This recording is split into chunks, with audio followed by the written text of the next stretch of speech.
নজর রাখতে হবে। আমি ২-৩ দিন অন্তর, অন্তর মাঠে যাব, গাছগুলাকে চেক করব। চেক করে যদি দেখা যায় যে রোগের উপস্থিতি কম বেশি ছড়াই যাচ্ছে, মাঠের চারিদিকে আছে।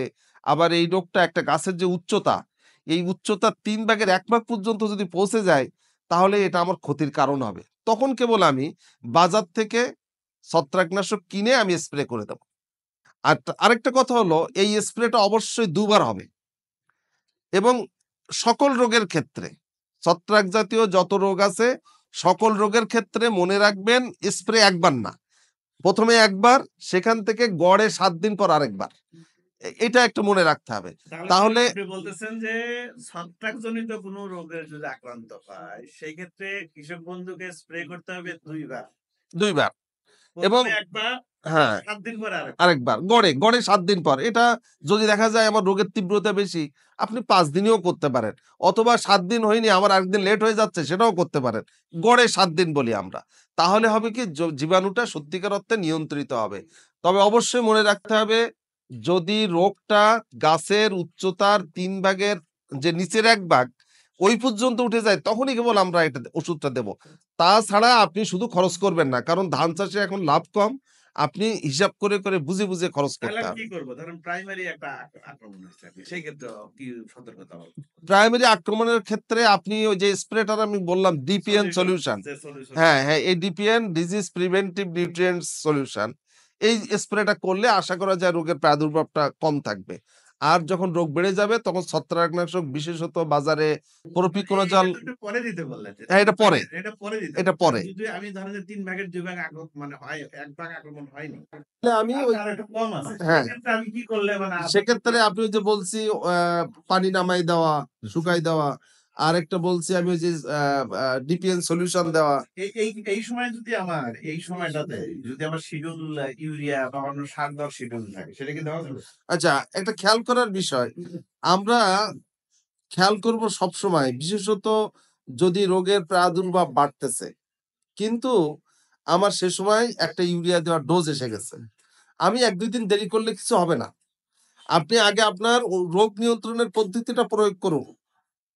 করার পর আপনি ২ দিন বা ৩ দিন পরে আপনার ওই কাঙ্ক্ষিত ডোজ যেটা ইউরিয়ার সেটা আপনি দেন। বিশেষত এটা ব্যাকটেরিয়ার ক্ষেত্রে প্রযোজ্য হবে সেটা আমি পরে বলব। আচ্ছা ব্যাকটেরিয়াটা পরে পরে আসতেছি। আসবো। এইখানে আমার একটা খুব গুরুত্বপূর্ণ প্রশ্ন আছে স্যার। সেটা হলো যে খোল পড়াটা সাধারণত সর্বোচ্চ কুশি পর্যায়ের দিকে হয় আরকি। এই সময় ধানের জমিতে কীটপতঙ্গ আক্রমণ করে। বিশেষ করে মাজরা পোকা টোকা এগুলো হ্যাঁ, হ্যাঁ, আক্রমণ হ্যাঁ। করে।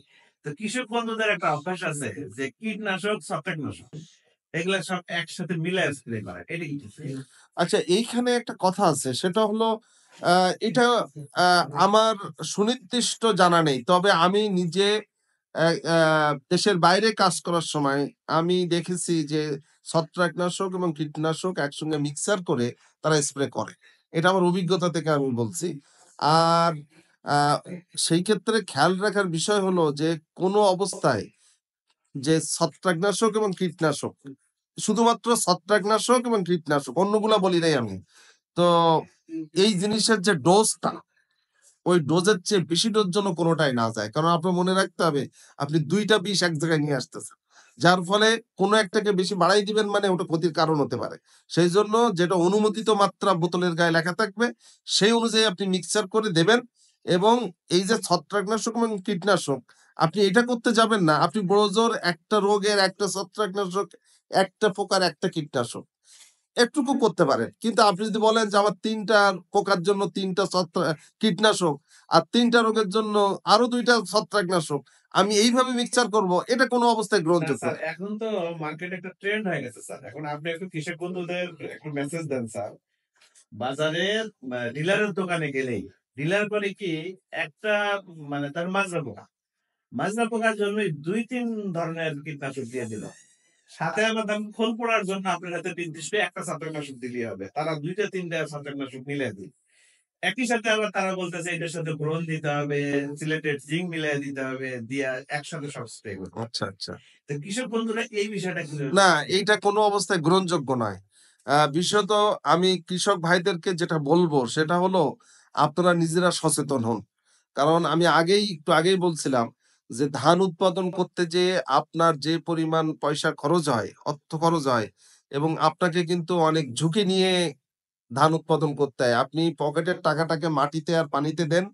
এরপরে ঝড়, বৃষ্টি, রোগ, পোকা কত প্রতিরোধ মানে প্রতিকূল পরিবেশ আছে।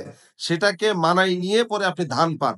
এরপরে বাজারে আবার কি দাম পাবেন সেটাও একটা প্রশ্ন। যার ফলে ধান উৎপাদন করতে যেয়ে আপনাকে অবশ্যই খুব হিসাবি হতে হবে। আপনি কি করতেছেন হিসাব করে করবেন। খেয়াল করে দেখেন, আপনি যখনই ডিলারের কাছে যাচ্ছেন, সব ডিলার হয়তো করে না। কিন্তু কিছু হয়তো তারা জেনে করে অথবা না জেনে করে। তারা একটা রোগের জন্য অনেকগুলা ওষুধ দিচ্ছে। এটা গ্রহণযোগ্য না।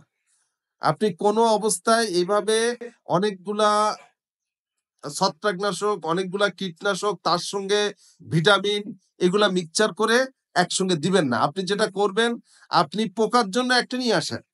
রোগের জন্য একটা নিয়ে আসেন এবং আগে নিশ্চিত হন যে আপনার ক্ষেতে রোগ লেগেছে না পোকা লেগেছে। আপনার যদি পোকা লাগে আপনি ছত্রাকনাশক দিবেন না। আপনার অযথা পয়সা খরচ হবে। আর যদি রোগ হয় তাহলে কীটনাশক দিয়েও আপনার কোনো কাজে আসবে না। যার ফলে ১ম কথা হলো আপনার ক্ষেতে কোন রোগ এবং কোন পোকা লেগেছে সেইটা জেনে শুধুমাত্র সেই ওষুধটা আপনি ক্ষেতে প্রয়োগ করবেন। অনেকগুলা করবেন না। আরেকটা হলো বোরনের কথা আসছে। এখনো পর্যন্ত ধানে বোরনের অভাব পরিলক্ষিত হয়নি। সেজন্য কোনো অবস্থায় বোরন এবং আরেকটা যোগ করি আমি। অনেকে আ আ ম্যাগনেসিয়াম সালফেট এটাকে লোকালি অনেকে বলে ম্যাক সালফেট। এই ম্যাগনেসিয়াম সালফেটটাও আপনি ক্ষেতে প্রয়োগ করবেন না। কোনো অবস্থায় না। অনেকে ম্যাগনেসিয়াম সালফেট এই ডিলারদের কথায় বেশি প্রয়োগ করার কারণে জমির গুনাগুন একদম নষ্ট হয়ে যাচ্ছে এবং পরবর্তীতে ফসল উৎপাদনে ব্যাপকভাবে তারা ক্ষতিগ্রস্ত হচ্ছে। যার ফলে না জেনে কোনো অবস্থায় অতিমাত্রায় কোনো ওষুধ, হরমোন ইত্যাদি আপনারা প্রয়োগ করবেন না। আচ্ছা স্যার, এখন তাহলে ওই আপনি কি ২-১ টা একটু যদি কৃষক ভাইদেরকে মানে কোনো এই ব্র্যান্ডের নাম না, মানে গ্রুপের নাম হ্যাঁ, খোল হ্যাঁ। করার জন্য খোল পড়ার জন্য আপনি বাজারে সবচেয়ে বহু, ভালো কাজ করে বহু ওষুধ আছে।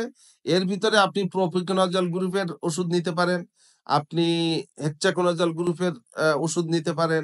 অথবা বাজারে টেবুকোনাজলের সঙ্গে অ্যা মিক্সচার করে আরো ২-১ টা ফাঙ্গিসাইড আসছে সেটা নিতে পারেন। ২-১ টা আমরা নাম বলতেও পারি। এটা খুব আ আ অসুবিধা না। কারণ ডাক্তাররা তো হ্যাঁ, ওষুধ বিক্রি স্যার করে বলেন, তো বলেন স্যার। কমার্শিয়াল নাম জি, তাহলে দিয়ে বলে। বলতে আপনারা বলতে চান না দেখে আমার আমি কোনো সমস্যা নেই। সেটা হলো আপনি যেমন বাজারে ন্যাটিভো একটা পাওয়া যায়। যেটা আপনি ব্লাস্টের জন্য কাজ করে। তারপরে আপনার শীত ব্লাইটের জন্য কাজ করে, ফলস স্পটের কাজ করে। যার ফলে এমন একটা ওষুধ দিলে আপনার জন্য অবশ্যই কার্যকর হবে। এরপরে আপনার বাজারে শীত ব্লাইটের জন্য আপনার বা কনটাফ আছে, ফলিকুর আছে, আ এরপরে আরো অনেকগুলো আছে। বাজারে এভেইলেবল ফাঙ্গিসাইড রয়েছে যা আপনার আ জন্য আ আ পেতে কোনো সমস্যা হবে না এবং এই গ্রুপ ধরেও বলতে পারেন অথবা ও সবসময় খেয়াল করবেন বাজার থেকে একটা ওষুধ নিয়ে এসে ওর গায়ে আপনার বাসায় দেখবেন ছেলেমেয়েরা সব লেখাপড়া শিখতেছে। তাদেরকেও শিখাবেন। তাদের একটু হাতে ধরাই দিবেন কি নাম? রোগের জন্য না পোকার জন্য? এবং সেটাকে আপনিও উৎসাহিত করেন। তাহলে তারাও কাজের সঙ্গে সংশ্লিষ্ট হয়ে যাবে। তারাও অভিজ্ঞ হবে। আপনার কাজের সহযোগিতা হবে। সঠিক জিনিসটা আপনি কাজে লাগাতে পারবেন। এভাবে যদি করেন তাহলে দেখবেন সঠিক রোগের জন্য সঠিক ছত্রাকনাশক অথবা সঠিক পোকার জন্য একেবারে যথাযথ কীটনাশক আপনি ব্যবহার করতে পারতেছেন। Sir, thank you sir. আপনি খোল পোড়া রোগ সম্পর্কে বিস্তারিত বললেন। আশা করি কৃষক ভাইরা অনেক উপকৃত হবে। স্যার, এবার একটু আপনি আমার থেকে ব্লাস্ট রোগ সম্পর্কে বলেন। হ্যাঁ, ব্লাস্ট রোগ বিশেষত আ বোরো মৌসুমের একটা মারাত্মক ক্ষতিকারক রোগ। এবং কৃষক আ আ এই রোগে এখন বোরো মৌসুমে ক্ষতিগ্রস্ত হচ্ছে সারা দেশব্যাপী। তো এই রোগের ক্ষেত্রে আমি আগেই বলেছি যে রোগ চিনতে হবে। রোগ চেনা ছাড়া বিকল্প নেই। আপনি যখন গাছ পাতা অবস্থায় থাকে, পাতা বলতে অ্যা আ যখন কেবল পাতা কুশি দিচ্ছে, শীষ আসার আগ পর্যন্ত আপনি খেয়াল করবেন যে পাতায় দাগ আসে। তো আপনি খেয়াল করেন এই দাগ যদি অনেক এসে যায় তাহলে এটা আপনার জন্য একটা উদ্বিগ্নতার কারণ।